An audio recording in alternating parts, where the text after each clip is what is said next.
landed on planet 412. I'll be your captain of sorts as we navigate this strange, cryptid-filled world. Join me on the quest for truth, through the strange, mysterious, and supernatural. This is Planet 412.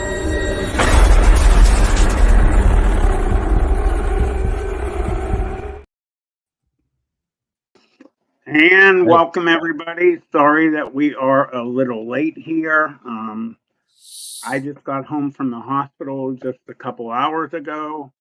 I have my antibiotic in my mouth, so excuse me for 1 second. And I wanted to thank everybody for being here tonight. I hope my camera is relatively straight. No, it looks good. It looks good. I put the main color, kind of like the yellowish color you use, and then purple in there for Andrew and for JC. I wanted to thank everybody that is in the live stream tonight. Larry Fisher, Sue Gee, Doctor Who Smoked Kennedy. That's an interesting name. Hold on. Numa 462, ND Southpaw Tammy. Holly Mangum is here as always. I know Catherine Gay, she said she's going to be here. My wife Stacy also is going to be wearing the shirt for the hitting 10,000 subscribers that we did. Ironically, anybody that doesn't know, when I was in the hospital the other night, I was so grateful for everybody. So how is all of my boys doing? How you guys doing tonight? Well, I'm doing just fabulous. Doing great, actually. Yeah, the weather is fantastic. Sun's going down, so it's nice temperature. I got my fan on me. I'm chilling like a villain, and just good, doing well. How about our resident Sasquatchers? Andrew, how is that Jensen great angel boy doing? Thank you for asking. I'm glad I have a moment here because I wanted to lead with it. So I wasn't in the show last week because my son was taken to the emergency room Monday night. We didn't get out until Thursday afternoon. It was a long, arduous process, and you guys were there with me throughout all of it. And I wanted to just express my gratitude because I don't know if we would have been able to get through the week the way that we did if it wasn't for you all. And I'm not just talking about my three brothers here. I'm talking about everybody else who is part of this community and reached out and did everything that you guys did. And I'm trying not to be emotional because it was honestly life-changing. Like, it affected us in such a positive manner that, like, I wake up and think of the world differently now. And so Jensen is doing great. He had a follow-up on Monday. Unfortunately, just the nature of the thing that he has, it could always come back. But in the meantime, he's doing good. He's back in school. His spirits are high, and we couldn't have done it without every one of you. So that's honestly, thank you so much. And we are eternally grateful and indebted to every one of you. You're welcome. God bless you and your family. Yeah. I just think it's what we do, like this is a normal, like, this is what community is. And that's what community is. So, I got to say thank you to everyone, viewers, listeners, everyone, but we're showing what community does and comes together. I feel like there's been so much divisiveness in the past, 4 years that we really need this. Everybody's coming together and everybody's showing what it means to lift each other up and not separate each other. Exactly. And, from day one, when we talked about doing this kind of show or just our shows in general, the one thing that we always preached was community first. And so it's just amazing that is a sentiment that is shared by so many people when a lot of the paranormal community is divided and at odds with each other so often. So it's just really, really wonderful that we've cultivated a community here that puts humans first before anything else. And I do also want to say that as much as I appreciate all of that and how much it like I said was life changing for us, I think we also need to lend that our support to everybody else, and try to be there for Matt right now in his time of need. And so we've been doing our best to send that same positive vibes his way while he was in the hospital. And I desperately wanted to make the trip over across state lines to visit you, but you made it home in time, so we weren't able to do that. Yeah, go back. You know what? All that means is that you guys can come into my house. Right. They could be a little more comfortable. We'll get you there. JC, you have not had a chance to speak yet, brother. How are you? I am great, like the grape ape. I've been sitting on that one for like 2 minutes. I wanted to say it real bad.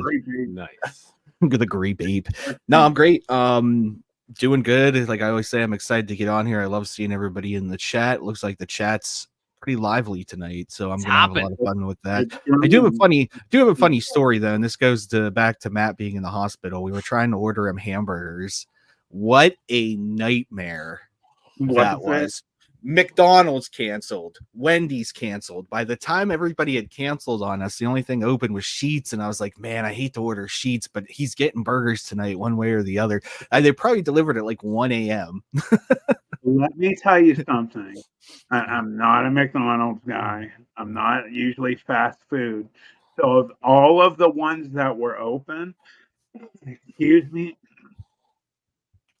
Sheetz actually has good food, especially at night when everything else is closed. They were excellent.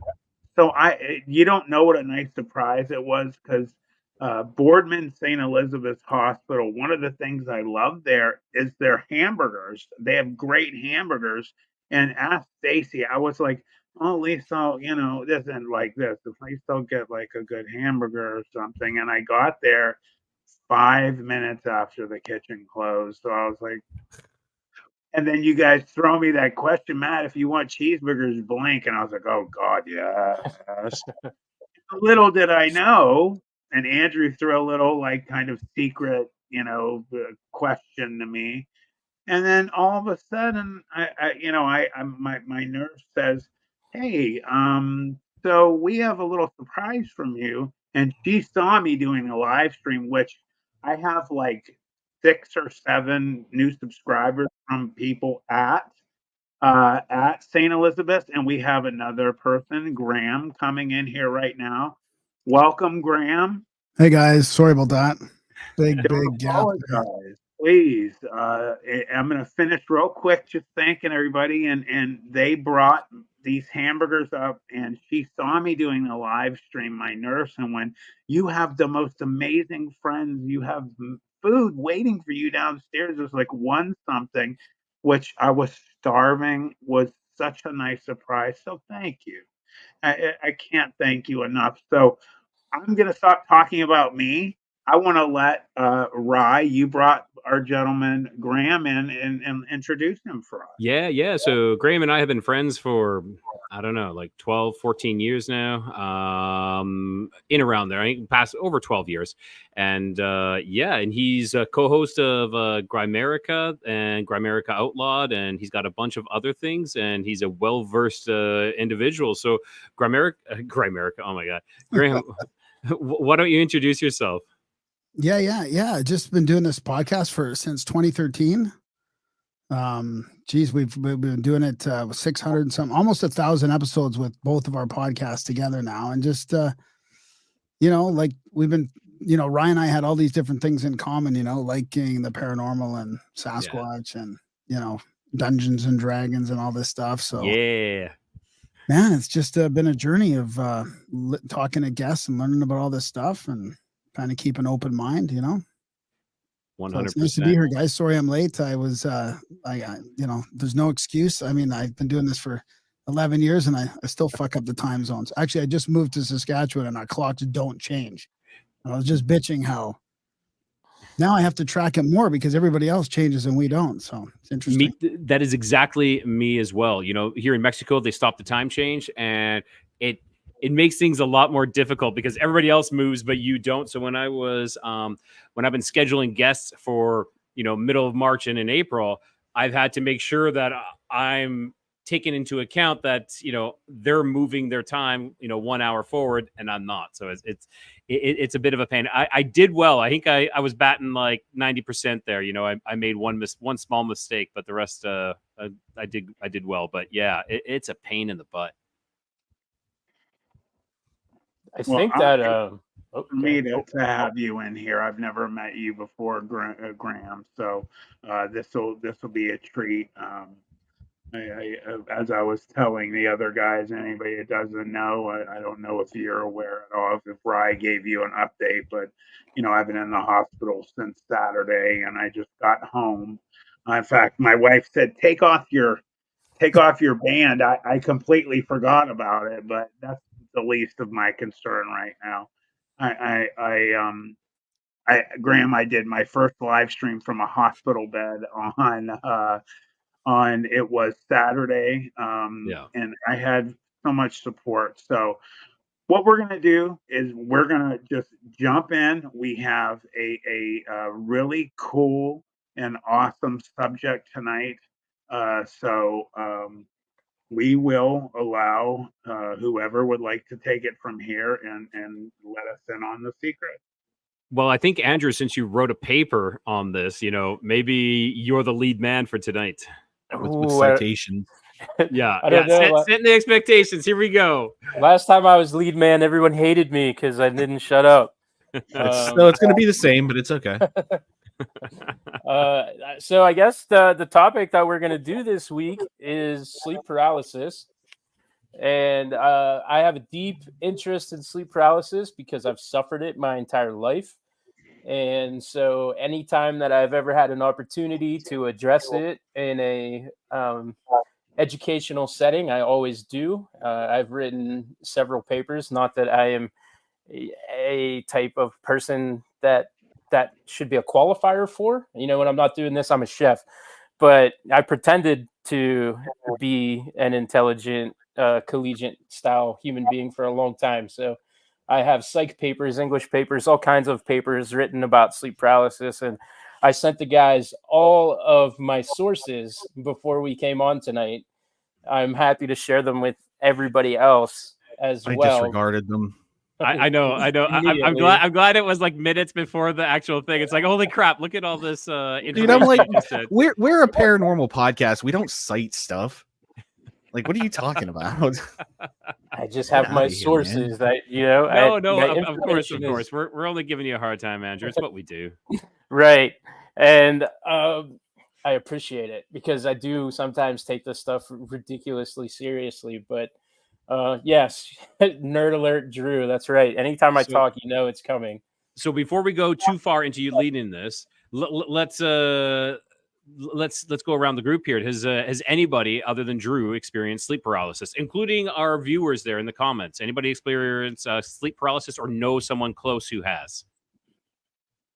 I've had minimal ones here and there with horrifying nightmares where, you know, it was the screaming, trying to scream in the dream, and then all of a sudden, you know, you snap awake and scream out loud. Not many times. I could count probably, you know, 3, maybe 4 times in my entire life. Nothing like Andrew or anyone else that has had, like, you know, shadow people or anything. Just, you know, something related to a nightmare, and that's as deep as mine goes. Graham, how about you? Well, I know quite a few people that have, and I have someone very close to me that has as well. You know, actually, I wouldn't even call it that, but I guess if we're using that as the blanket term for this kind of stuff, right? What would you call it then if you were to dub it something else? Like incubus or demonic attack. Yeah, that's exactly what I would classify it as. Yeah, JC. I know Drew. Does that count? Yeah. And I've Yeah, had go ahead. like I've never had like the full blown sleep paralysis thing, but I think I've had kind of like what Matt's talking about, like that nightmare thing where like you kind of feel frozen for a little bit, and maybe there's, I always thinking back, it's been some years, but I'm thinking back, and one was I always had that there was like this gray alien that would run into my bedroom and like grab me, and then I'd wake up. But I wasn't like laying there screaming or anything, it was just continuous recurring nightmare. Abductions is what you're saying. Well, probably, yeah. I guess I was abducted. I wouldn't say I personally had a sleep paralysis, other than that one incident where I did not fall asleep. I did not have sleep paralysis, and I had the shadow being floating above my bed, 2 to 3 feet above my bed that one time. But other than that, that would be about it. And I know everyone's like, no, that's sleep paralysis. Like, no, I was awake and I could move. I literally rolled over onto my back, looked up, saw this thing, and one of the 3 F's, fight, flight, or freeze. And I froze and I did not move. So yeah. All right, Drew, pick it right back up. Okay. So I guess a good starting point would be to kind of cover opinions on what exactly we're dealing with. Graham, you kind of hit my opinion right out of the gate there, but a lot of people it lean towards the scientific explanations and whatnot for these. So I think before we get super deep into any philosophical stuff or experiences, it would be good to have that kind of baseline as to where everybody kind of stands on it. So for you guys, I 100% am going to argue that this is something deeper, darker, paranormal, insidious, and I like I said, I have resources. So I was just curious where everybody else stands on the matter, including everyone in the chat.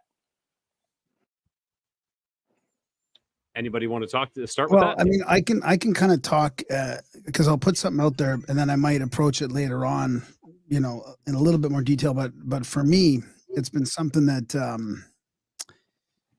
Rye might know all this, but it's something that I can't even talk about in detail because that's how something it enables something to happen, right? So that's where, to me, it's something beyond anything we can even explain because there's a connection to my consciousness and somebody else's consciousness. So I have to actually be careful because it's happened a few times now about even mentioning it in detail. So, I mean, I'll just throw that out there as kind of like kind of a weird thing that I have to be careful of now, since I had some effect on it and something sort of keeps happening.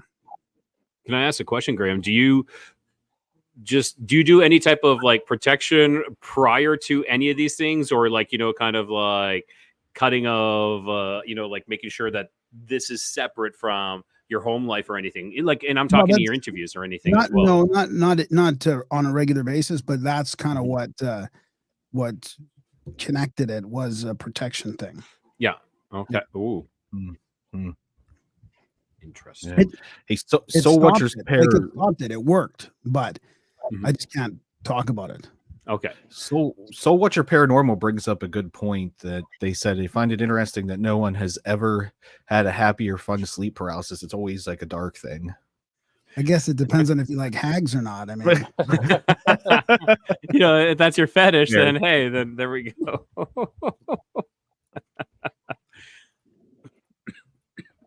I'm not going to admit to that.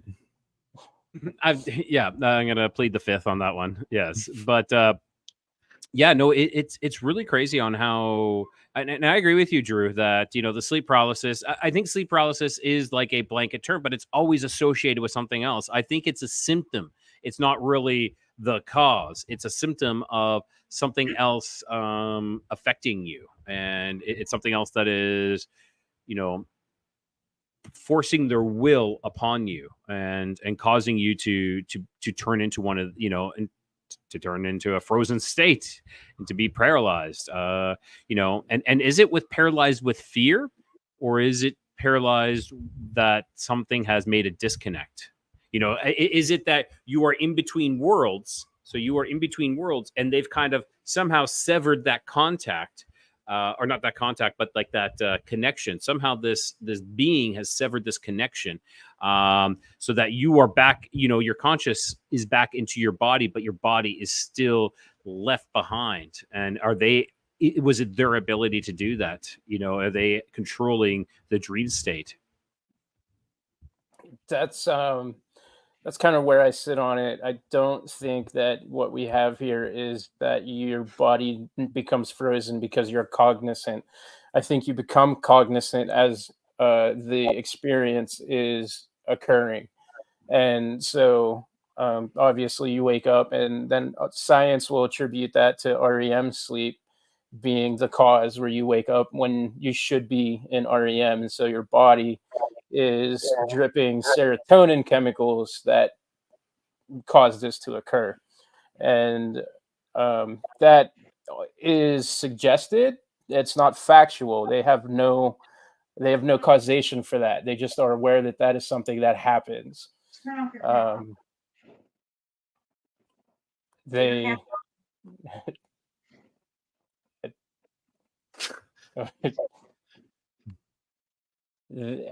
I'll just keep. Of course, my mic is muted. Yeah, keep going. Keep going. Yeah. Okay. So when that is occurring, what I think is actually happening is the person who is experiencing it is waking from whatever. I'm hesitant to say attack, but whatever attack that you're experiencing at that time, it's your consciousness in your body is like kind of returning to it. So I think the way that you had talked about it, I think it's a fair assessment to make that perhaps this is an attack on one's soul. And maybe this is an instance where somebody's soul might actually be leaving their body. That is something I'm not 100% fully aware of, though, because I don't have many experiences with that. What I can say is I have experimented with lucid dreaming and out-of-body experiences. I've accomplished one lucid dream and I've accomplished one out-of-body experience. Beyond that, it's never happened. So I don't really attribute it to that. But now, I have a question though. With your OBE, your out-of-body experience, was that did you consciously do that, or was it subconsciously it happened? Yeah, I put the effort in. Nice. I've always been interested in it. Yeah. Actually, the origin for that is I heard Preston Dennett on not even Coast to Coast, but Midnight in the Desert with Art Bell back in 2015. He was talking about it. So I've always had this interest in it. And then one night I finally was like, I'm going to try this. And I went through, and it actually only took 3 nights. Every night I laid down, I kind of meditated on it, and like I repeated, I'm going to have an out-of-body experience probably 200 times before I eventually went to sleep.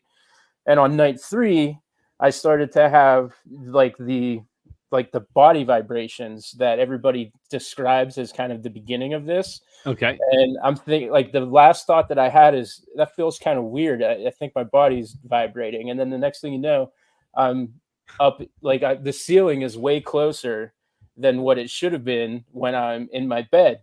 And then I look down and I see my body exactly how it should look. And my wife is laying next to me and she's under the blanket, and everything is exactly as I remembered it being just a second earlier.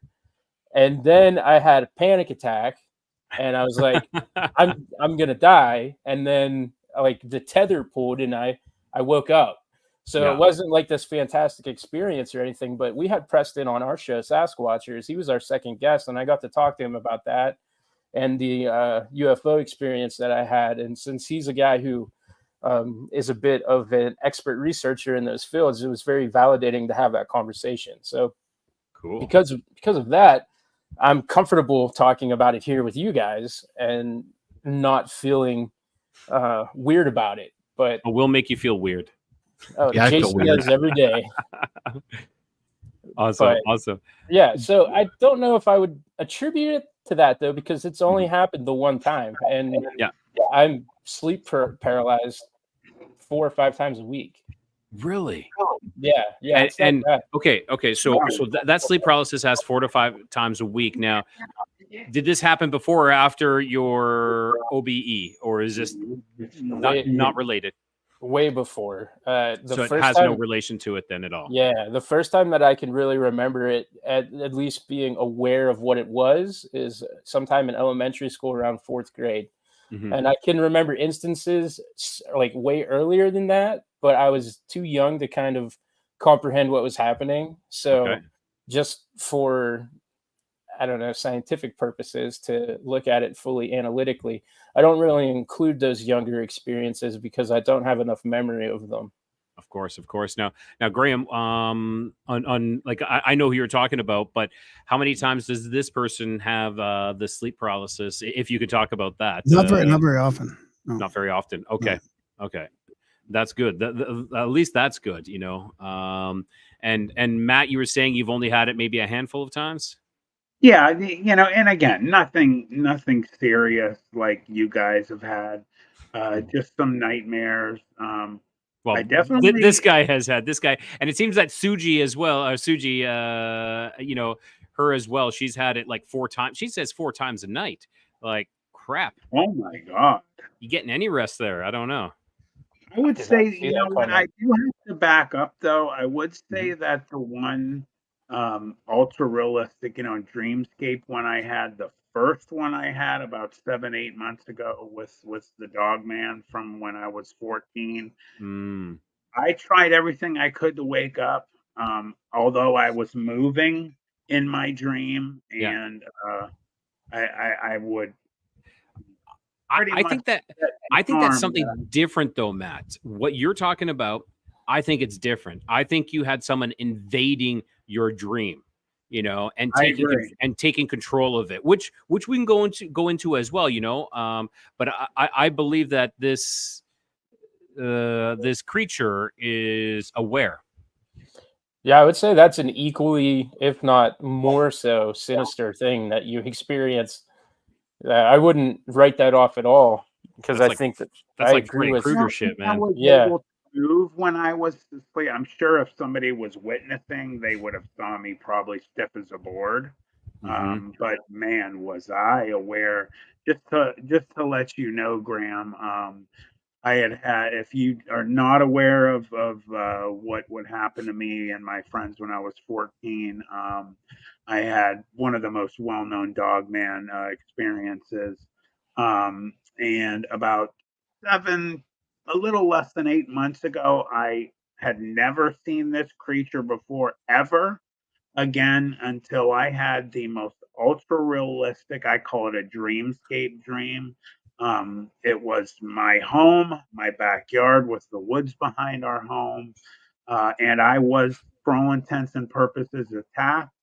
I had lost my leg, which is part of the reason I was in the hospital. But in April of 2022, this thing body slammed me, knocked the wind out of me, ripped my prosthetic off, threw it into the woods, crawled on top of me. Saliva dripped into my mouth, which in my dream I tasted, um, smelled it.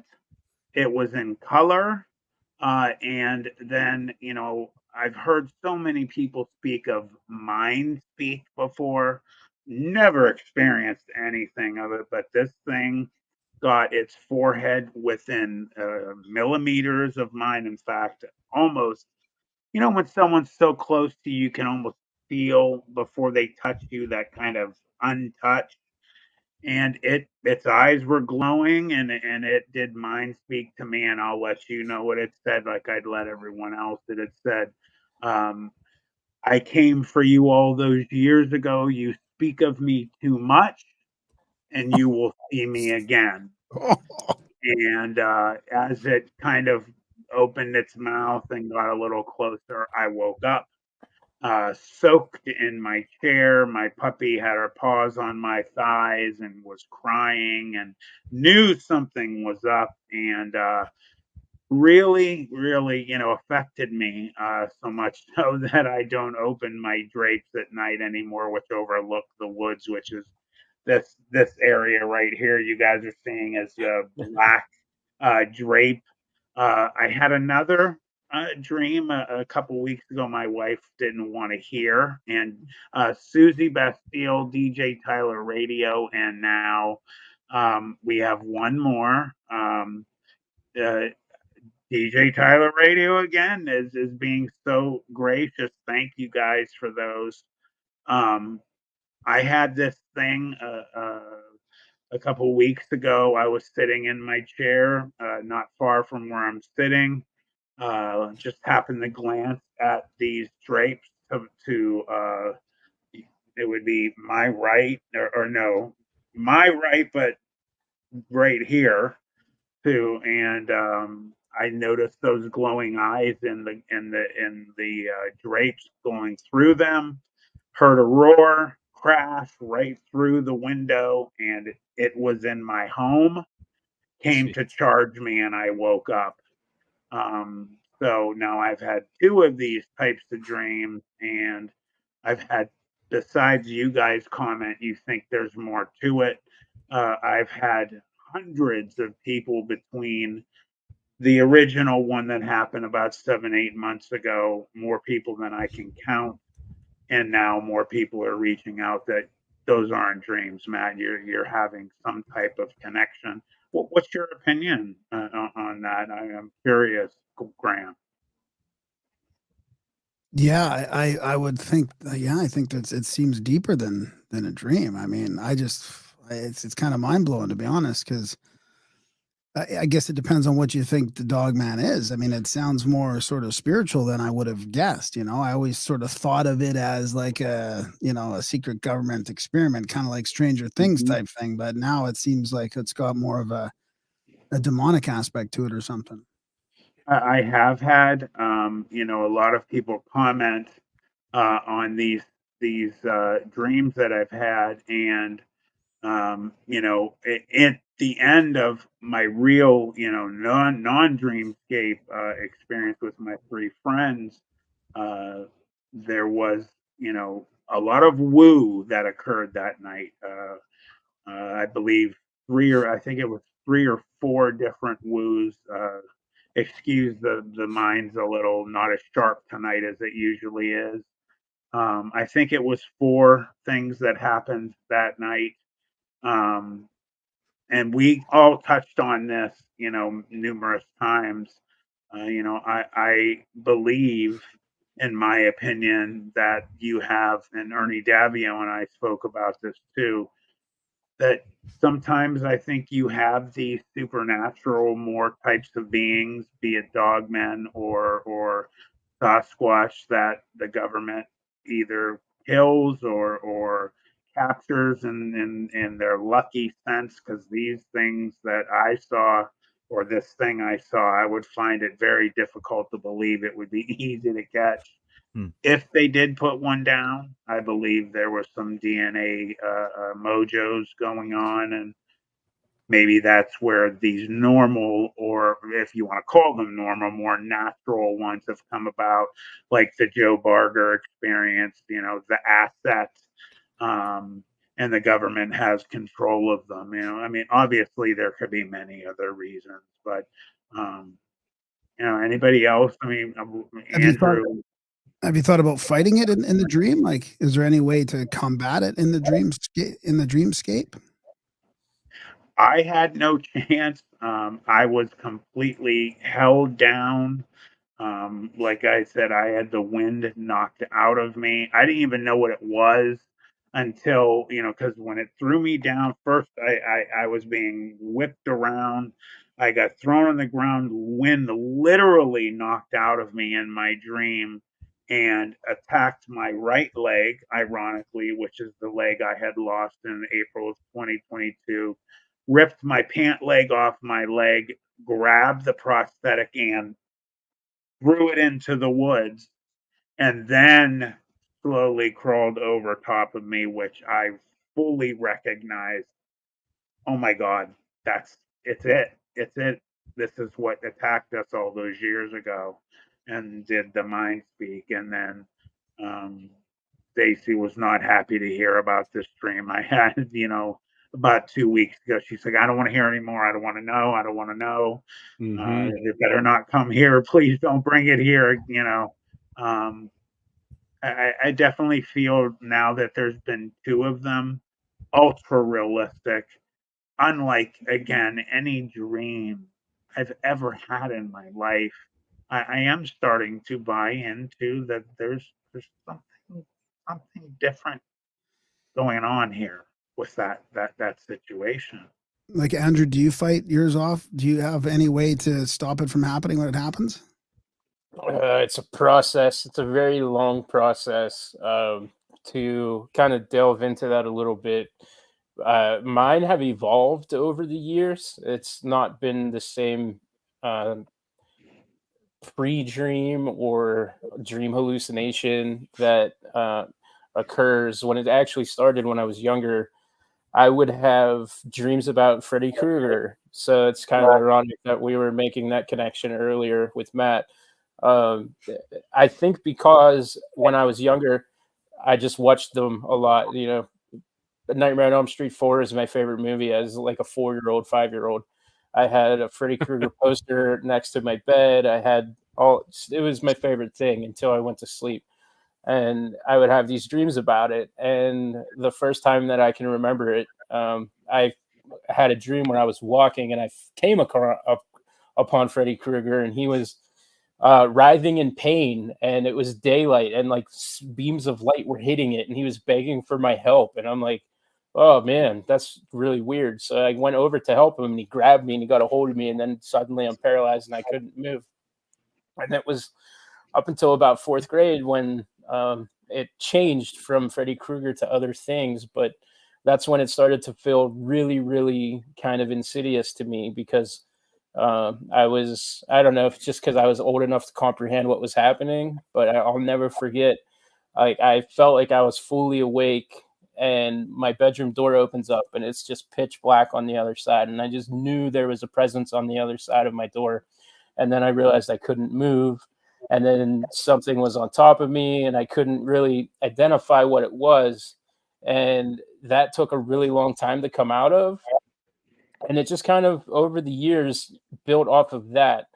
I would say the last maybe 10 years or so, what happens is I have the same dream. I'm in the same basement. It's a house I've never been in before. And but I could describe it to you in such great detail. There's like this wooden staircase that comes down, and then there's this floral patterned carpet on the floor and an old box model TV. And on the far left side, there's just a small door. And I know on the other side of that door, there's something that is coming for me.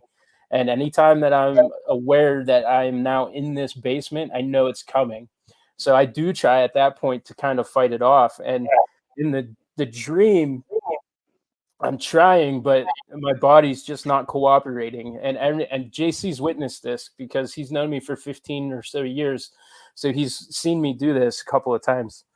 I'm in my dream, I'm trying to fight back and I'm trying to yell and I'm trying to threaten it and swear, but it comes out. I always say like I sound like a dying goat.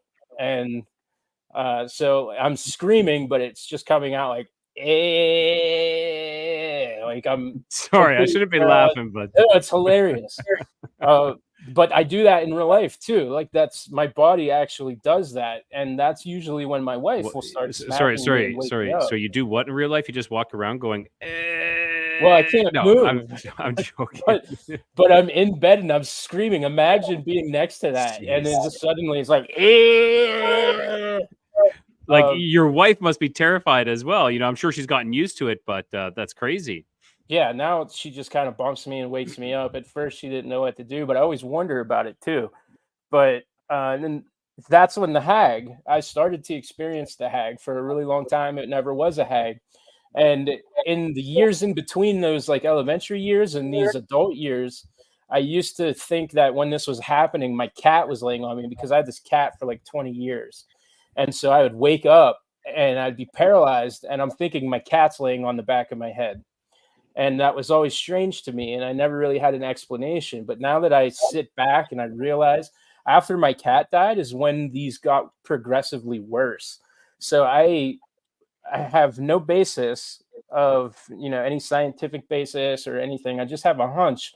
I wonder if my cat was protecting me from something while these were occurring, because after my cat died, they got much worse. And I had started to see shadow people when it was occurring, and that turned into these dreams, and then the hag on the other side. It's always that now. And it's been like 10 years of that. And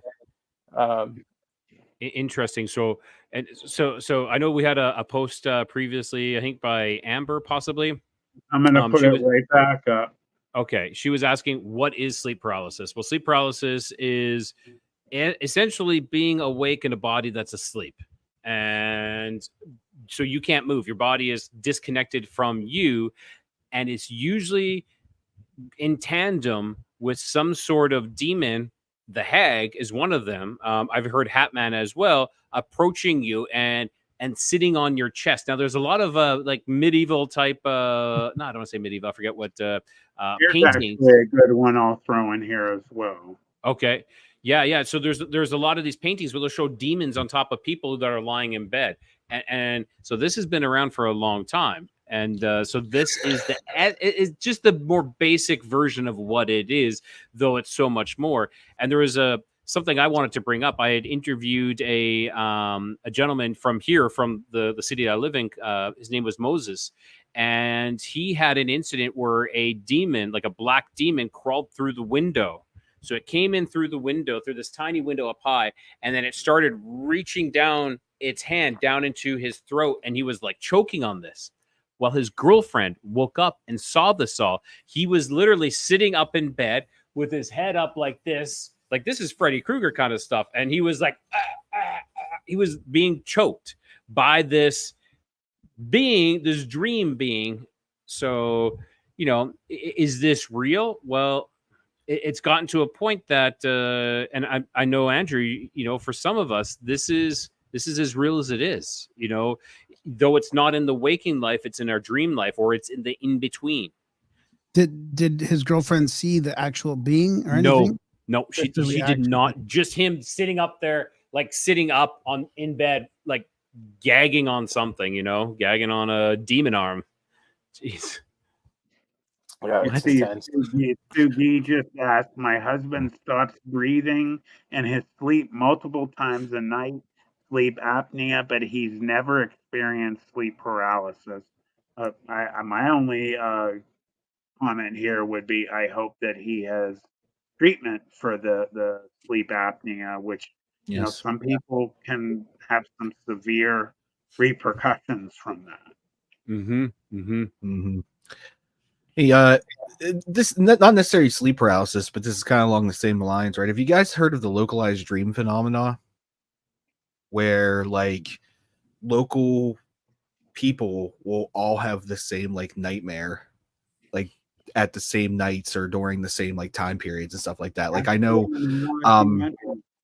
yeah, one of the big ones, I forget exactly where it was at. I think it was somewhere in the Midwest, but there was people were having dreams of like the Men in Black in their showers. Like they were in the shower and the Men in Black were coming into the bathroom while they were in the shower, and then that involved like a puppy, and then something terrible happened to the puppy, and then there was insects in the dreams, and all these people had reported having these dream experiences within the same time frame. Now I'm not saying at the same time every night, but like in a week or in a couple weeks. What do you think about that?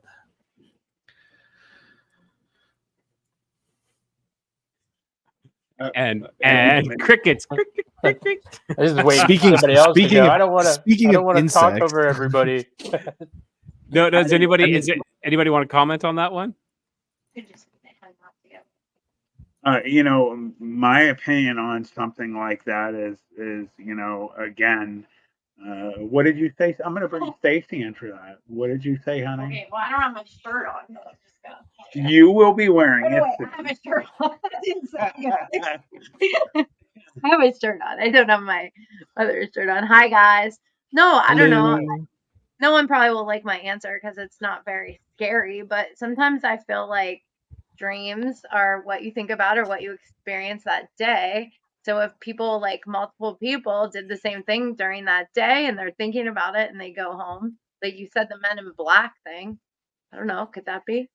Maybe it's just subconscious. I don't know. Do you guys believe they're subconscious? I do believe a small percentage of our dreams are exactly what you say. There are what we've experienced throughout the day, and then our brain just kind of recreates this. But with the amount of dreams that I've had and the things that I've experienced, no, like I know, like I've predicted things happening 4 years to the day from one dream. It was 4 years to the day to the exact incident down to this conversation I had. So I know that dreams are so much more than just our subconscious playing, replaying what we've had. And don't get me wrong, I still believe that happens. That is not something that needs to be like, no, you're totally wrong. No, that happens, but there's so much more to it. I could spend hours talking about dreams, but They're like deja vu, right? It's something, but there is a comment, and there's something. It's not called deja vu, but there's something. If you have a dream and then it rehappens in real life, there's a word for that. It's called deja something. It's deja something. So if any of our listeners or viewers know that, if you guys can write that in or look that up, that would be fantastic. If anybody knows what that deja, I have no idea. Deja vu. Deja no. Yeah, so deja vu is what happens in real life, kind of thing. That something you've experienced before in waking life, but there's something that is experienced in a dream that now you have a deja vu, but it's associated with the dream. There is actually a word for that. I can see Drew's navigating away, and he's searching for that right now. Yeah, no, it's not deja vu though. So people are putting deja revé. Deja revé. That's it. Deja revé. Yep.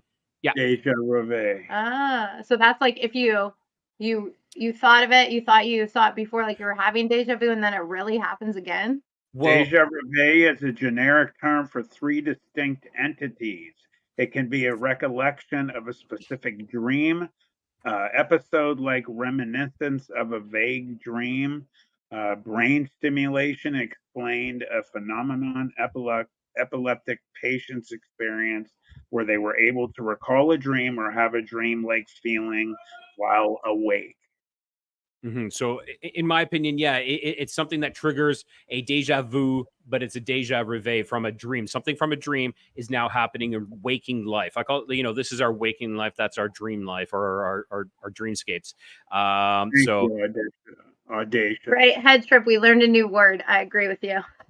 And thank you, Audacious Amber, as well. There it is, deja vu. Yeah, I want to say hi to Linda and to Joanne as well. Hey, Graham, Joanne's in the chat. Oh, like Joanne? Yeah, Joanne. Oh, hey, Joanne. Yes. Awesome. So like these, and I know we're kind of straying away a little bit from sleep paralysis, but yet I don't think we are with some of these beings invading our actual dreams. Like I think there's almost degrees of it, different degrees where we're having, we're conscious, but our bodies are sleeping and we're getting, attacked, more or less attacked by these, succubus, incubus, hags, hat men. And then there comes into a time where we are, within our dream, they're able to somehow get into our dream. They're coming from the waking life and invading, somehow finding us into our dream life, which in my opinion is maybe a little more scarier for me. I've never experienced, these things, but I would say just my own personal, opinion that for me is a little trepidatious, a little bit more scary. Larry Fisher had actually made a comment for like maybe you, Andrew. Had you ever had a situation where it was so deep, so hard to get out of? Did you ever, go the religious route and maybe, say, Jesus, help me, God, help me, I rebuke you? Have you ever done anything like that? Larry said he recommended that. I invoke Jesus pretty much every day. I am I'm baptized Christian, born again. I was baptized a few years ago. I do invoke Jesus. I do also, in addition to that, have sigils of protection that are of a different, I'll call it culture, that are tattooed over my heart. I feel like those work. I at least have a placebo effect with it. But those have never stopped the sleep paralysis stuff. If I do find myself in a situation where I can almost predict it sometimes, where when I lay down, I just know it's going to happen. That is when it's kind of hard to go to sleep. And another thing, like, we always talk about how little I sleep, and JC always kind of jokes about it being like I'm just up all night, like burning the candle on both ends, and I'm not resting and working extra hard on the podcast, even though I have to be up the next day. But I just hate sleeping, and I don't know if it's because I've dealt with this forever. But another thing is, if here's what's crazy. If I go to sleep and I don't experience one of these things, it tends to be relatively dreamless, and I'll wake up from that more scared because I start to have like really strange, fearful, intrusive thoughts. Like, I go to sleep, nothing happens. I wake up, my sleep was like a completely dead sleep. And then I start to have like fears of death, or I'll wake up from that. And the first thought that occurs to me is that's what it's going to be like when you're dead. And I find that to be just as awful as having these dreams that ultimately end with me fighting seemingly for my life against a being that wants to end me. So I just hate sleeping in general, everything about it. But one thing to look at is historically, like a lot of other things, this is something that has occurred in every culture for thousands of years, documented. So this is, I hate to compare it to the dragon, because that's another thing where people use to describe humans as just not being very creative.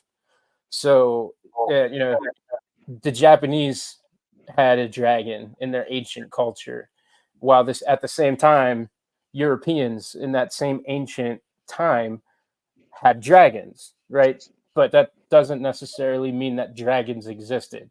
So the scientific community uses that to kind of describe that humans just aren't that creative. They totally existed. They may have. I can't confirm or deny the existence. But whether or not society or any culture really wants to acknowledge that, they're going to say that that's a mythological creature, and just we're not very creative.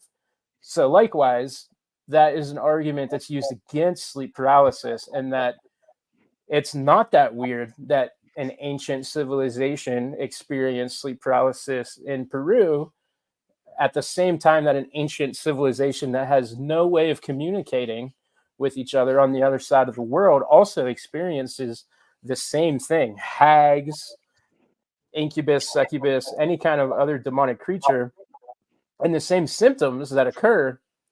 We're just not creative, so that's how our bodies react.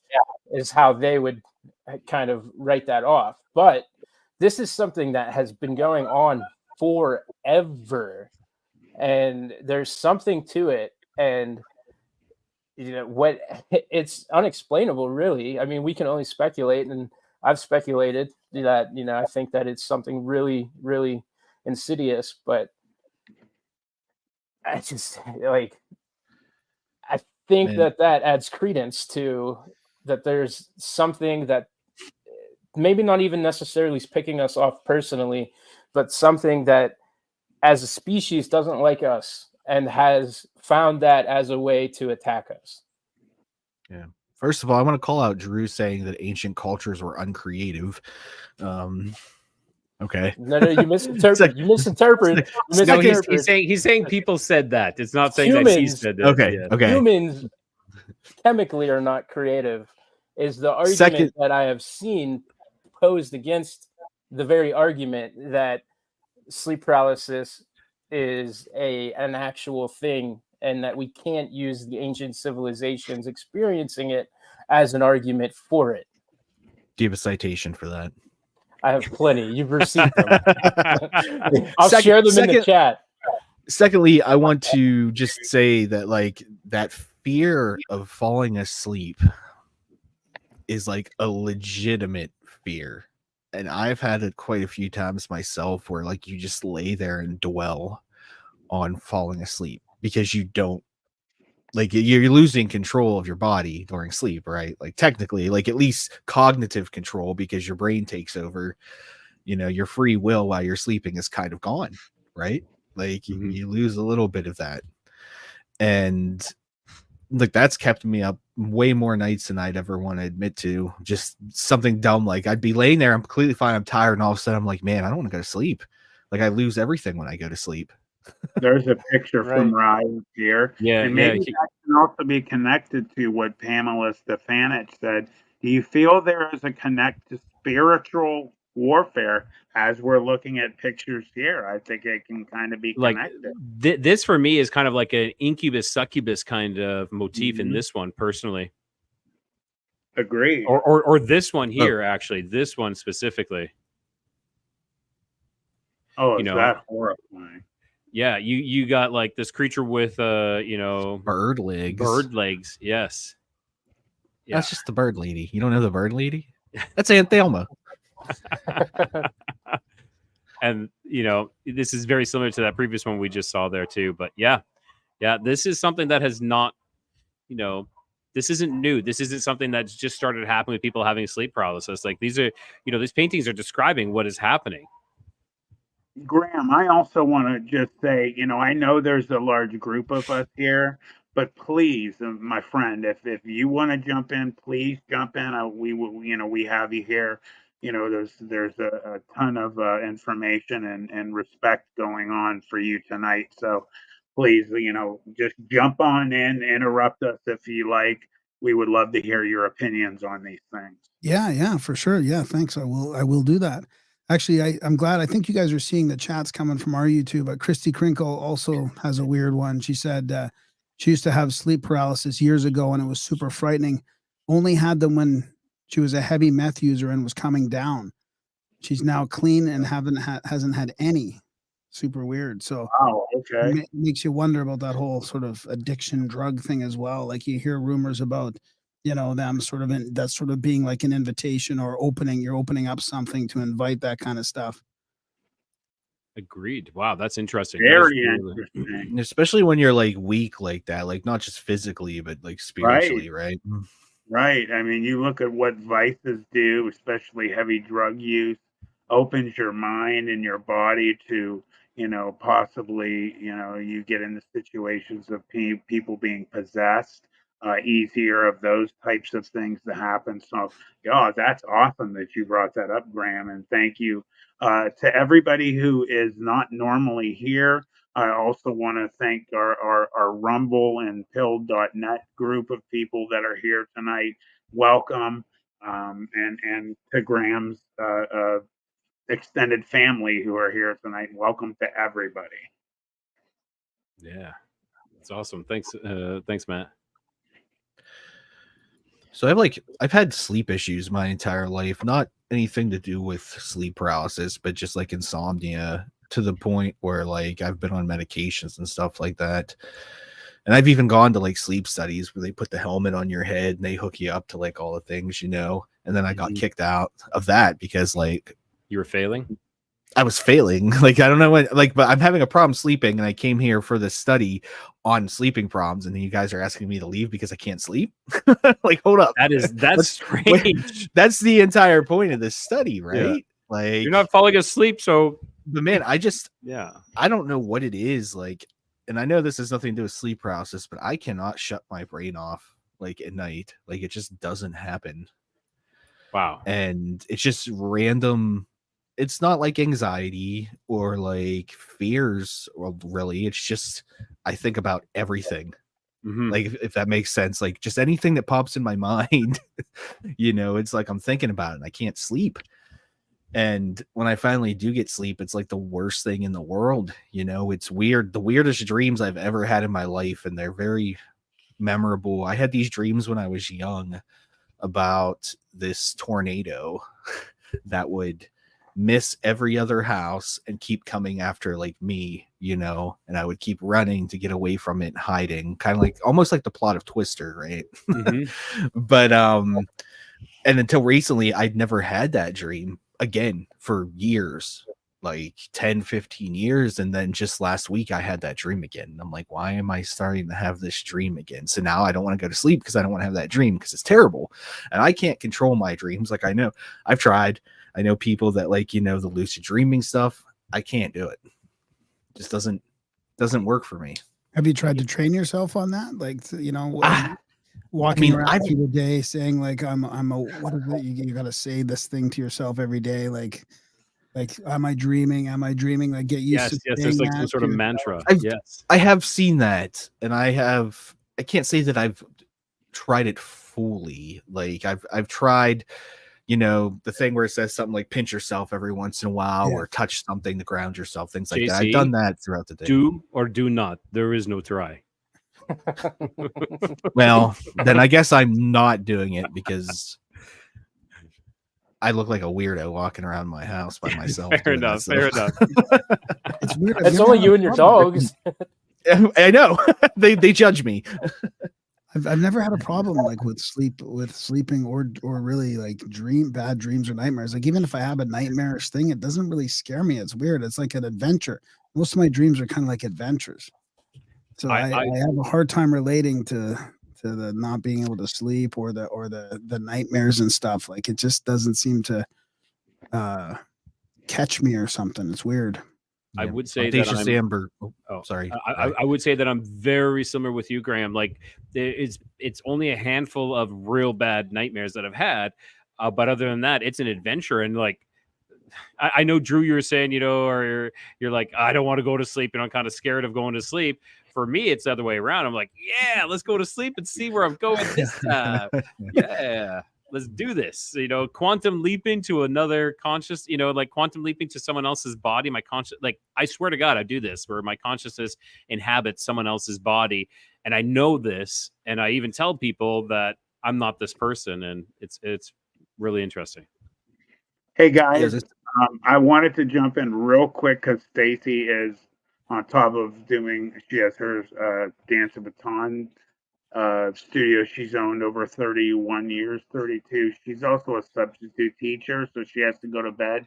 So because we broke 10,000 subscribers, we've been teasing a t-shirt Stacy said she was going to wear. So I'm going to bring wife in right now. First, she's holding mine up. Okay, this is what Matt wanted me to get, right? Okay. Take a look. You already got to adjust. I can't see. What does it say? What is that shirt actually? Back it up. There you go. Can you guys see better now? I can't actually see what it says. So if you want to read what it says. Well, Matt just says like dog man. Oh, okay. Yeah. Okay. So this is what he wanted me to get. Like, I'm not. Yeah. So this is what I got. It's pink. Right? Like, and rainbows and. Yeah, sunshine and rainbows. Okay. So I was like, if I have to get a shirt, Matt, like this, I have to get, Matt, they're all going to get like dizzy. But I had to get something that I would wear again. But it says, I'm a girl that believes in werewolves or something like that. What's it say? Just a girl that believes in werewolves, because we could not find Dog Man. So she found it, everybody. So I did. So if you missed this part, when Matt wanted to do his YouTube channel, I was like, oh God, whatever. You're gonna get like 20 subscribers, but whatever. It'll keep you busy. I don't care. 10,000. So then he says, well, if I get to 1,000, what do I get? And I'm like, I don't know. Like, we just made like goofy little bets. And I'm like, well, you're not going to get to 10,000. I'm like, I'll wear a shirt. Oh, I think it was I would wear a shirt, do a cartwheel, and say, I believe in Dog Man. So I've yet to do a cartwheel. Right now in the room. Yeah, where's that cartwheel? Matt's going to do a short. He'll do a YouTube short of you doing the cartwheel and be like, I believe for you. I believe I can, Dog Man. No idea. I'm gonna make it short with Stacy.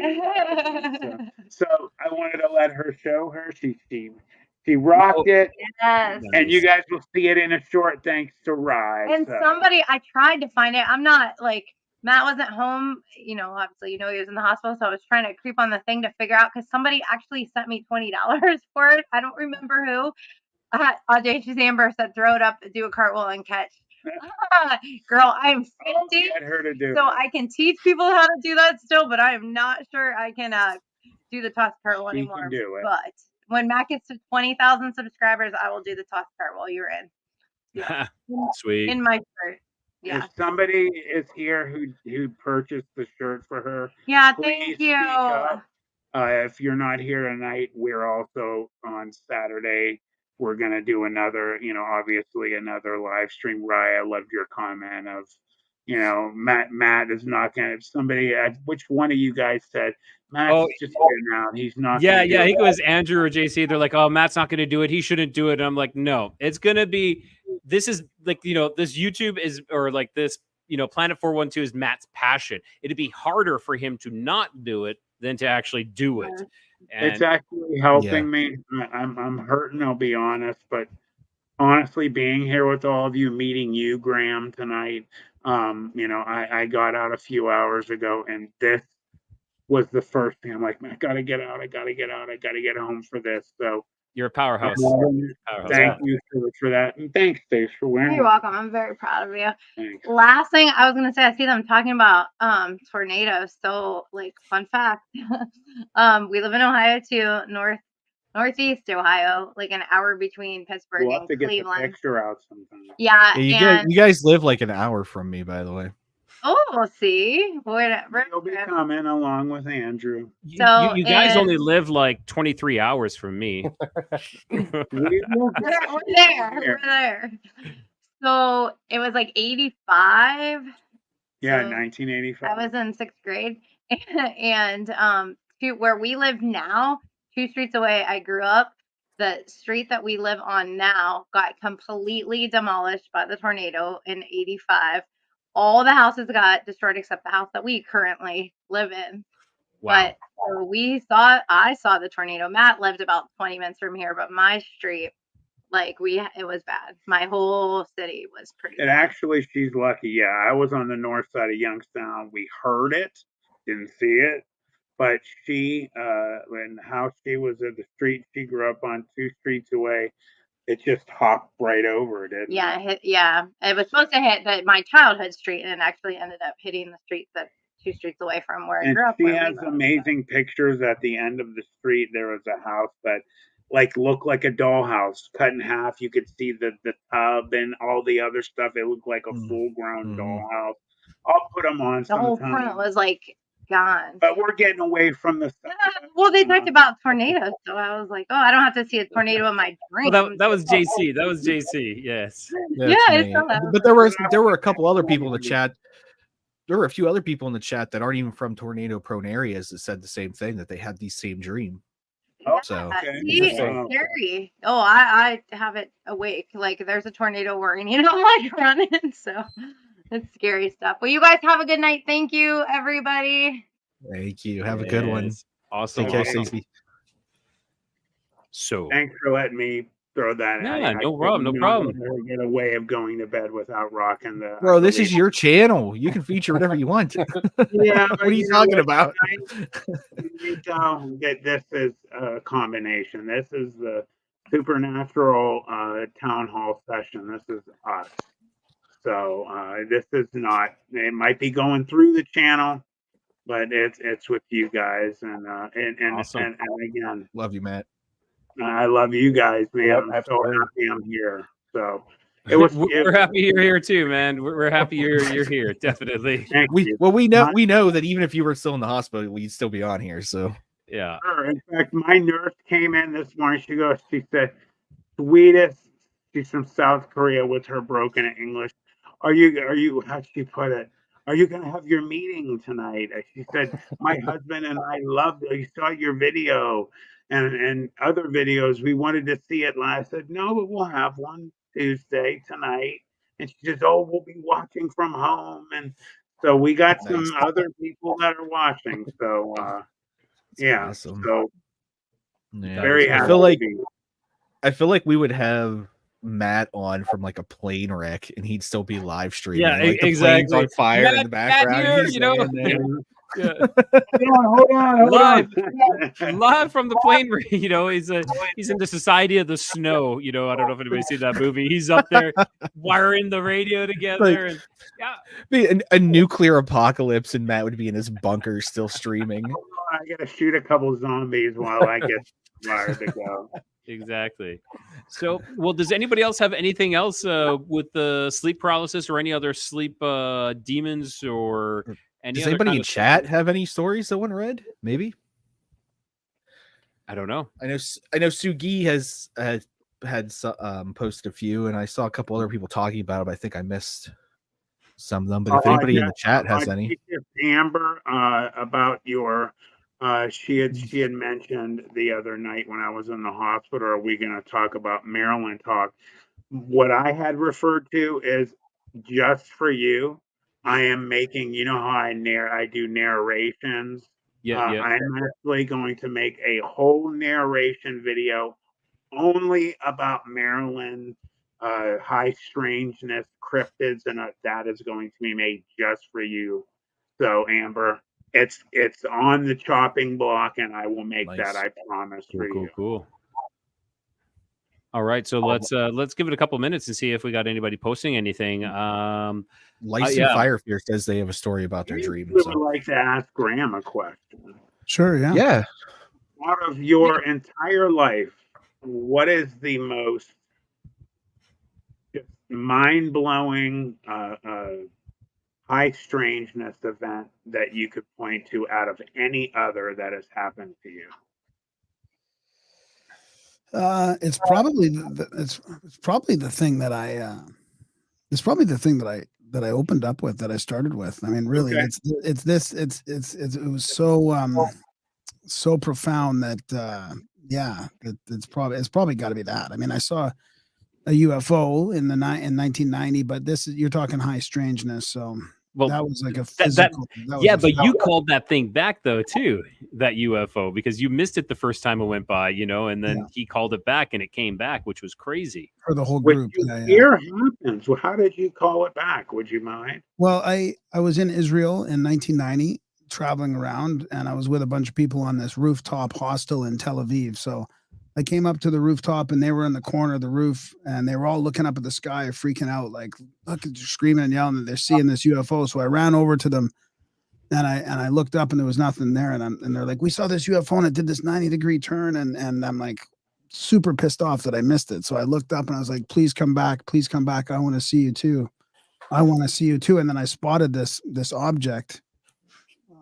Looking for like an icosahedron, like a dice, like a 20-sided dice. It looked like a polyhedral object that was split in half, and the halves were rotating against themselves like this, and the whole thing was slowly moving on its axis, and it was about the size of a loonie at arm's length, like a silver dollar at arm's length. Yeah. For everybody who doesn't know what a loonie is, it's a Canadian dollar coin, which is about the size of a silver dollar. Yeah. Wow. So, and it just went silently across the sky. It didn't do any turns when I saw it. And I was like, is that what you guys saw? And then the people that I was with were like, yeah, that's what we saw too. And so, and then since then, I mean, Rye, did you come out on CE5s with us at all? No, I have not. Yeah, no, I know you did that often, and I never went. And now I'm kind of kicking myself in the butt for it, because I would have liked to give that a shot.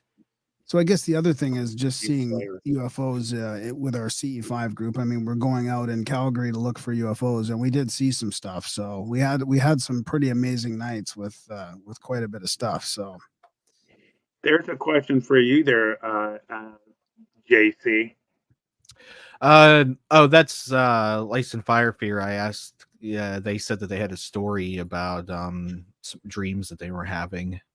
And thank you, by the way, Graham. I appreciate that. Yeah, thank you. Crazy, bro.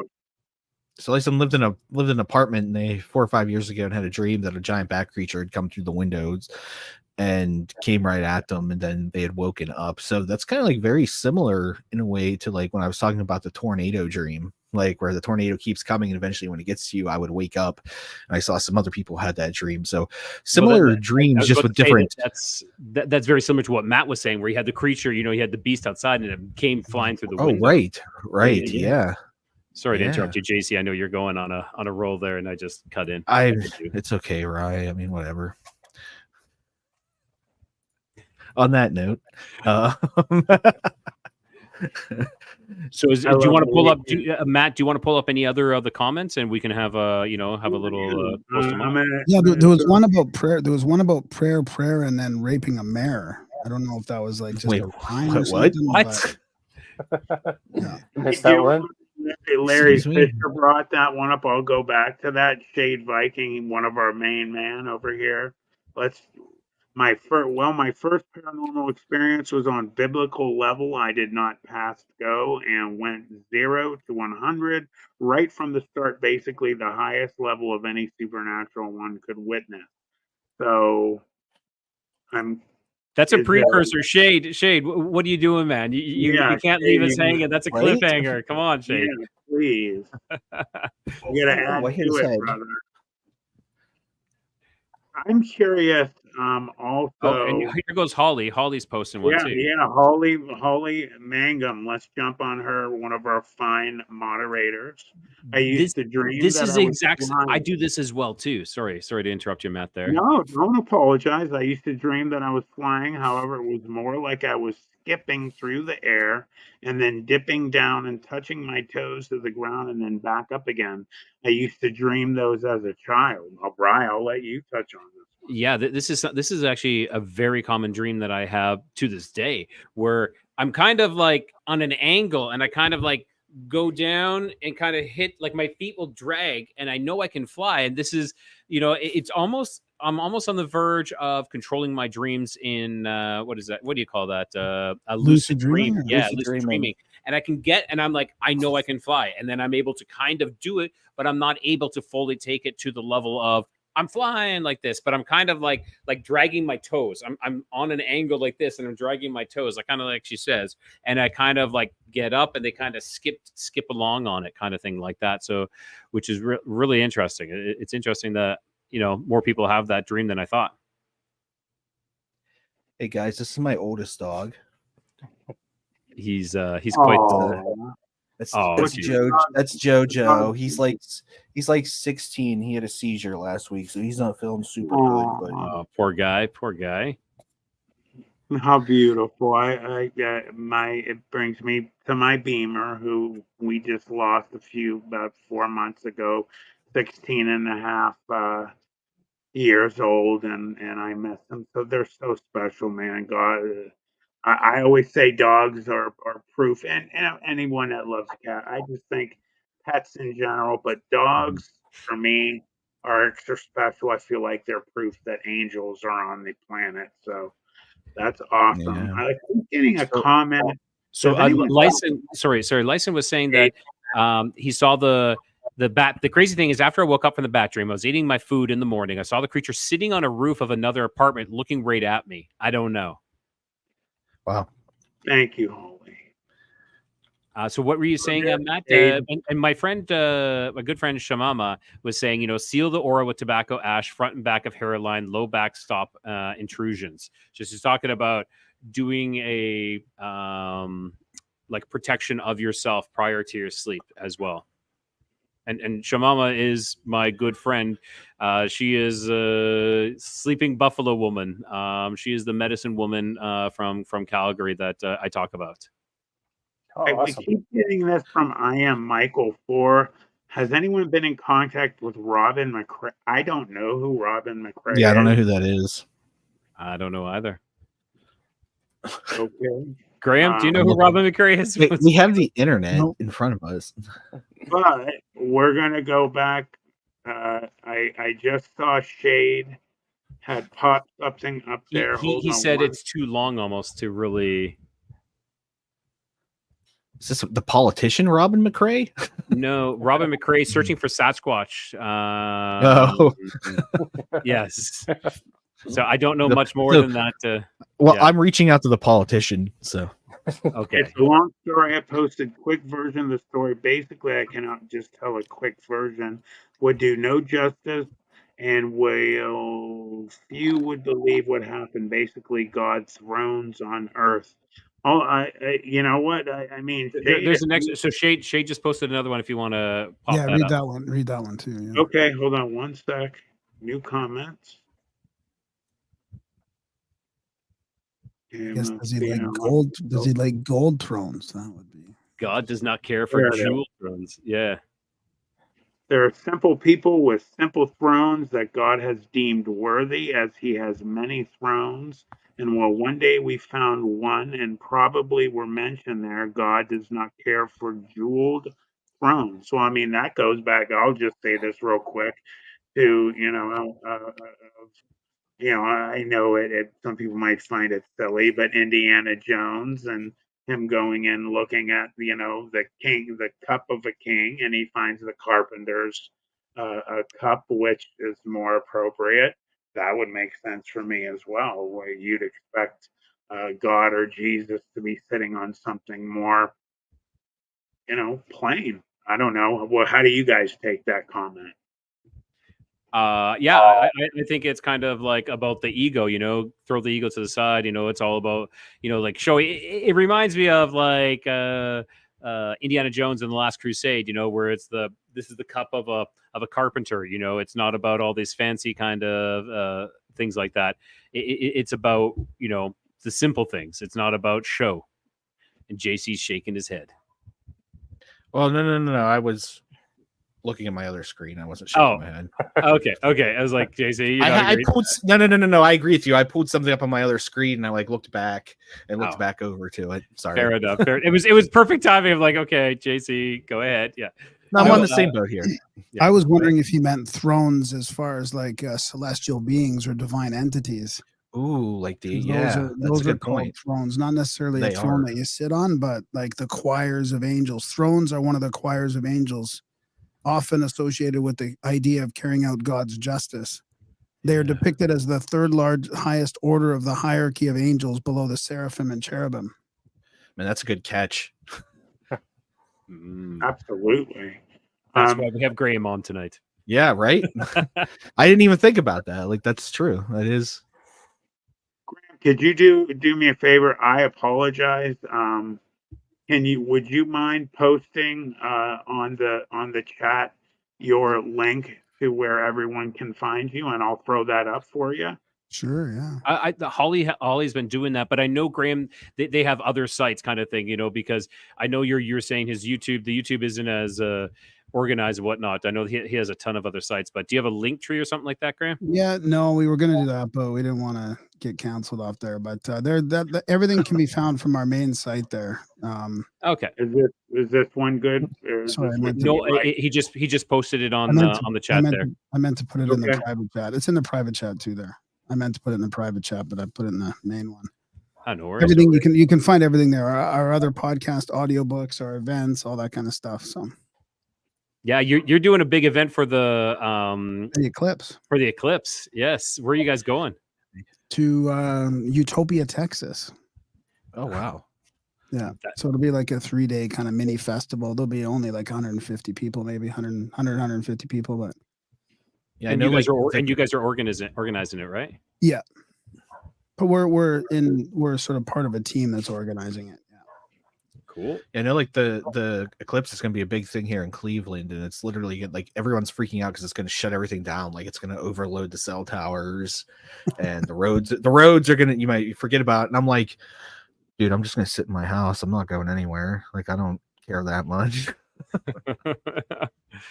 Hey, Masochist Mouse said, I had a dream that a creature attacked me in my sleep when having a tornado nightmare. Oh, we got double here, and put me back to sleep to feed off my fear. Then I was stuck in the middle of a city with 4 creatures coming at me. Or 4 tornadoes. Wow. 4, not just 1, but 4. From the cardinal directions. Yes. Right. Wow. That's insane. Yeah. I've not had a tornado dream mixed with like a monster or a cryptid dream yet, but now that you said that, it's going to trigger it tonight. I used to actually have when I was younger a lot of tornado dreams, and it was kind of like a fear that I had. See, why does everybody have these tornado dreams? Like, were we like, just trained young that tornadoes are like? I mean, well, I know there literally was a scary, tornado but... There literally was a tornado in my backyard. I lived on a small farm, we call it like a hobby farm, and a tornado went through the horse pasture and ripped up all these trees and threw them all around. So maybe I do have something as to why I have that fear of them, but I lived in Western Pennsylvania all my life, and I moved to Northeast Ohio 5 years ago. I've yet to see a tornado. I have no reason to really fear a tornado, but I just keep having these dreams of these tornadoes. It's chaos. Tornado is all about chaos. Something that might be coming in the future for you. You never know. Oh, thanks, Matt. I just hope when you come visit me at my house that it's not a repeat of what happened when Stacy was growing up. It'll be when everybody comes to my house. We'll have the lamb on the grill and the tornado will come through my backyard and take it all. Everybody on the screen, obviously that's just me, my comment. That's where you can find Graham right there. And then also... And just below is where his, that's for the eclipse. That's cool. And that is in, when is that again? When is the eclipse in? Like April 8th, but it starts on April 6th, though. We have like a night and a day, and then the day of the eclipse. So cool. Yeah, man, it was the same day as the Guardians home opener, and I was like, "There's no way. I'm skipping this one." I've been to the home opener every day since I've lived here in Cleveland, but not this time. I'm skipping. Wow, interesting. Well, I'm getting a little parched here. I don't know how you guys doing. What are you trying to wrap this up, Ryan? Well, I'm trying to wrap it up a little bit. Yeah. I got to take my dog out for a walk here soon, but I don't know. Sounds like you have like 20 dogs. Here real quick, I know. In 2113, it was no dream. I dodged 13 tornadoes that hit Dallas while I was driving DFW that day. It was a real heart-pounding experience. Let me tell you something. I have never met any human being on the planet who drives more than Larry Fisher. He goes, I don't know how he does it. So if that were to happen to anyone, Larry, guaranteed that's the man it would happen to. He drives so far every day, hardworking man, has a roofing business. He drives from every part of Texas to other states. Nothing but respect for that man, and that would definitely not be a situation I would want. And Masochist Mouse there, he's talking about the dream there again. That's crazy. That's crazy, man. Yeah, Masochist Mouse. It was weird, but I don't usually feel things in my dream. I could feel the weight, pressure from sitting on my stomach, and the electricity he hit me with to knock me back. I have never felt anything in my dreams until I had my Dogman experience. I dreamed about 7 months ago. Literally, like I said, wind knocked out of me in color, dripped saliva in my mouth, tasted it, smelled almost like a horse animal kind of sweaty smell. Take it for what it's worth. I always say this to all of my listeners, all of my people on Planet 412 that see my videos. At the end of the day, it's up to all of you to decide. I'm not here to force anyone to believe anything. You want to believe what you want to believe. I'm just telling you what happened, and it was insanely real. So, Holly Graham's got me messed up over here because I know that his peered down from my second floor window. I could see piercing yellow eyes. And there too. Oof.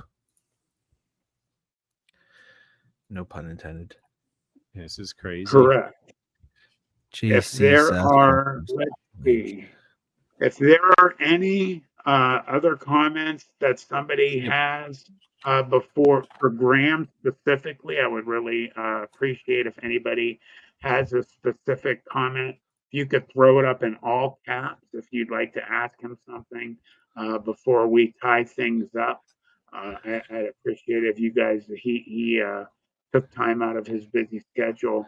And I am super grateful that you came here tonight, Graham. It's an honor to meet you, sir. Oh yeah, it's my pleasure. It was great fun.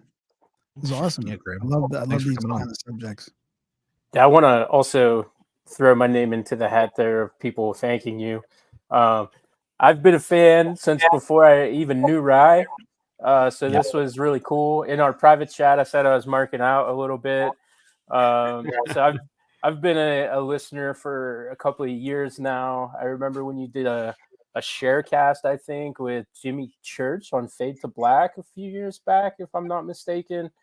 And that's when I kind of discovered you, and I've kept up with your shows and stuff. So I was really excited, and I'm super grateful that we got to share some time together tonight. Cool. Yeah, this has been great. Yeah, I appreciate that. Thanks. Yeah. You know, Graham, it's awesome that you came on, but you know who you remind me of? And I mean this with the utmost love. You remind me of Norm Macdonald. Legitimately, right? Norm Macdonald. Better looking Norm Macdonald. Yeah, of course. And alive, Norm Macdonald. I was thinking the same thing. And alive, yeah. But Norm Macdonald was awake, man. He was good. He was a good dude. guy. I saw him in 2019 here in Cleveland, and I didn't even know like he'd had cancer since like 2017 or something like that. And the dude didn't even like show it. Like, and he was so personable. And just for some reason, Graham, like you legitimately remind me of like, oh, that's weird. Yeah. Of him. He's Canadian. He is dead now, yeah. Is he Canadian? Okay, too? bye, Matt. I can't remember if he's Canadian. Yeah. Is Norm Macdonald Canadian? No, he was Canadian, yes. Yeah, I thought so. Yeah. You got a lot of funny people coming from Canada. Yeah, no, John Candy. John That's Candy. that's a legend. 30 years, It just turns out that they're all dead. Jim Carrey. Yeah. Okay, he's alive. Fair. Yeah. Fair.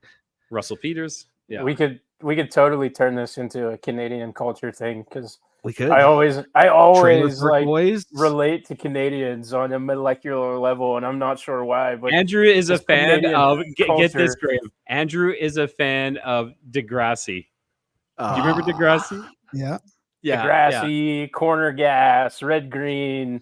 It just goes on and on. Now, okay, hang on. Graham, did you ever watch Corner Gas, or what was your thoughts on Corner No, Gas? I never did. Yeah, I never did. exactly. Me neither. I know Andrew's like, oh, I love Corner Gas. I'm like, I never watched it. And that seems to be like. Yeah, what's the other one? Letter Kenny that people seem to like. Letterkenny, I yeah. tried it. Trailer Park Boys. I like Letterkenny. I actually like Letterkenny. It's not too bad. Dude, I'm a TPB boy for life. Every Trailer time Park this comes up, I always forget to mention Fubar 1 and 2. Like I absolutely love Fubar. Yes, that movie. I will say the first one was legend. That was legendary. That was amazing. Wow, thanks, Andy. And then what I want to say was, oh, go ahead. Sorry, JC. No, I was just saying, Whoa. ND with the super chat there. Thank you so much. Yeah, Southpaw 50. Wow, that's huge. And what I was going to say was, Trailer Park Boys. Ricky from Trailer Park Boys used to work with my old boss. They were salesmen. They used to sell like bathtubs and we'll say plumbing products. And he was talking with my old boss at the time, and he's like, you know what? I think I might get into acting. And my boss was like, yeah, go do it, man. Follow your dreams. Follow your dreams. And then we have Ricky. Smokes, boys. Let's go. Yeah, smokes. Yeah, good times, good times. No, this has been really good. And so Graham, why don't you give a one last shout out to wherever anybody can find you? Yeah. Everything's at grimerica.ca, but we also have adult brain audiobooks. So audiobooks or adult brain audiobooks. That's at adultbrain.ca. We've got a whole platform there with like links to Patreon, YouTube, Spotify, Audible, our podcasts, and then there's another podcast called Grimerica Outlawed as well, and our trips at Contact at the Cabin. But everything can be found on the site grimerica.ca. And then, of course, the next big thing that's coming is, of course, the Eclipse that you guys are putting out right now. Yeah, and we've got a trip with Randall Carlson on in May. Cool. May I need you. around- I need you to hit him up. I want to get him on the show. So I gotta get. I'm gonna like project. Come on, man. Tell him. Yeah. But no, that's awesome. Thanks, Graham. And Andrew JC, why don't you tell everyone where they can find you as well? Hell. Well, tell me to go. I tried to have JC go, but I can just do a it, man. dead You can air. find us on YouTube at Sasquatchers Pod. You can find us Linktree at Sasquatchers Pod. We have a Facebook group at Sasquatchers Pod. You can find Andrew and myself on Facebook. I am JC Sasquatchers, and Andrew is Andrew Sasquatchers. Or Sasquatchers Andrew. I'm sorry. I had that backwards. Where else are we at? We're on every single podcast app that you can think of: Spotify, Spreaker, Apple, Google, anything. We're there. Go find us. One thing that I always like to promote is the Friday 12 p.m. Eastern time, the Far Out Folklore. This will be episode 4. Go on our YouTube and check out the last ones. They're short videos. They're under 5 minutes. They're really fun to do.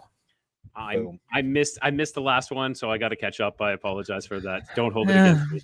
And also, don't forget, because I'm still promoting the heck out of it because of all the work that we put into it. The Mystery of Kirtland, Ohio, the Melonheads documentary. If you guys haven't seen that, it's free on our YouTube channel. I am feverishly hard at work on the next one that we will. It's not about the Melonheads or Ohio, but we are going to revisit that in a trilogy eventually. But we still are putting out the documentaries. And if all things go well, you will see us on Shark Tank. Yes. Oh, wow. Nice. Yeah. That's awesome. I know you guys are on the second round with that, so that's awesome. Good luck. I don't think. Are we supposed to talk about this? I don't think we're supposed to be talking about. I don't care. I didn't sign an NDA yet. We'll join you guys on a trip out. Well, as well. Please do. I will. For We're sure. bringing everybody out for. We got to have like a team of like 10 people stand up in front of these guys. I'll stand in the background, like just giving them the eye. I'll be giving them the eye. You know, that's the best I can do. We're gonna have to beat them up to get their money. So. And then for me, you know, everybody, you can find me Codex of Curiosities, Facebook group and YouTube. I'm almost at 400. I'm 2 away from 400, so looking for the next 2 to hit the 4. You know, unsubscribe. Hey, I'm okay with that. Yeah, and so in under 2 months, I've hit 400. I'm a fan of that, though. I kind of had another channel before that I've kind of walked away from, but that's all right. So almost at 400. Looking forward to that. Something big that's coming up this week, of course. I have some tales from Australia, even a demon kangaroo, you know, which is crazy. Glowing red eyes, demon kangaroo that can slow down time. But next week is something that I'm really excited about. Portals, time travel, and Disneyland all tied in together. That's something I think you guys will be all interested in. So you can find me on YouTube. You can find me on Facebook and wherever other audio is located. And then just finally for me, I just wanted to thank everybody who has been nothing but absolutely amazing with supporting me while I was in the hospital. It was cool actually having that live stream in the hospital.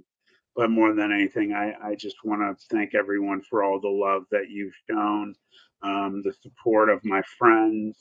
It's an honor meeting you, Graham, and I know that we'll be able to meet you again and have you on again for Planet 412.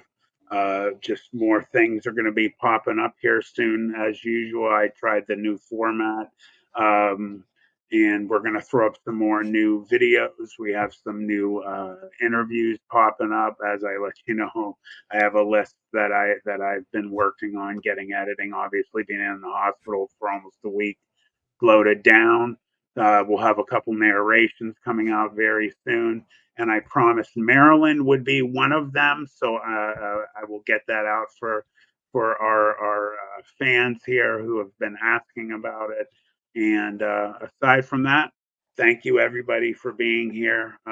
Nothing but love. And for real quick, I just wanted to thank everyone tonight who donated one more time. We had We had Susie, the Steel, new member. We had DJ Tyler Radio not once, but twice. And also, Nice. happy birthday to Sam. It was her birthday. So Happy birthday, Sam. Happy birthday. his lovely better half, even though DJ Tyler is amazing. To also Dr. Who Smokes Kennedy. Thank you to him as well. That's a heck of a name. No, it's Who Smoked Kenny? Kenny from South Park, not Kennedy, like the president. I said Kennedy.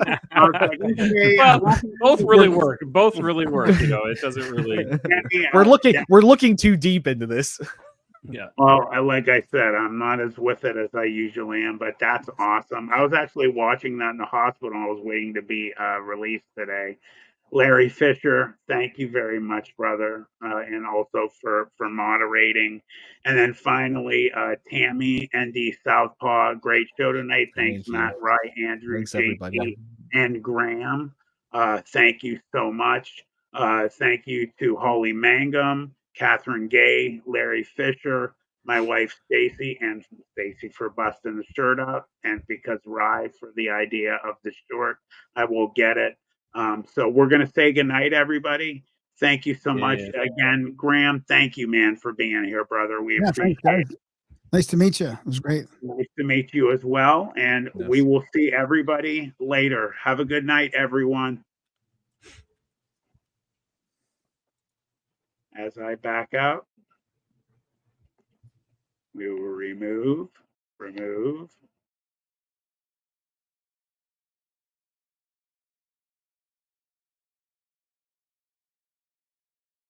Thanks so much for tuning in. Don't forget to like and subscribe, as it greatly helps out the channel. I'll see you next time on Planet 412.